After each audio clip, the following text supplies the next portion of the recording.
تنہائی کے گناہوں سے بچیے. حشر کے میدان میں یہ آدمی خالی ہاتھ کھڑا ہوگا.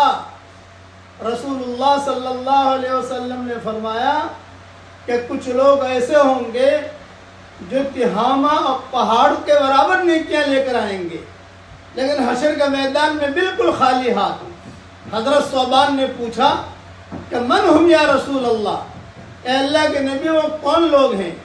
تو آپ نے فرمایا تمہارے ہی بھائی ہیں جو تمہارے ہی ساتھ رہتے ہیں، لیکن تنہائی میں اگر انہیں کوئی گناہ کرنے کا موقع ملتا ہے تو وہ چپتے نہیں ہے. تنہائی میں یوٹیوب کا گناہ اس میں آ گیا، اس میں کسی کا مال ناحق دبانا آ گیا، تنہائی میں کسی کو ستانا آ گیا، سب آ گیا اس میں. یہ حدیث والا مضمون ابن ماجہ میں ہے. اس لیے میری نصیحت یاد رکھیے گا، تنہائی کے گناہوں سے بچیے، ورنہ حشر کا میدان میں بالکل فقیر بن کر یہ آدمی کھڑا ہوگا. اللہ تعالیٰ ظاہری گناہوں سے بھی ہمیں بچائے اور باطنی گناہوں سے بھی اللہ ہمیں بچائے. کہیے آمین.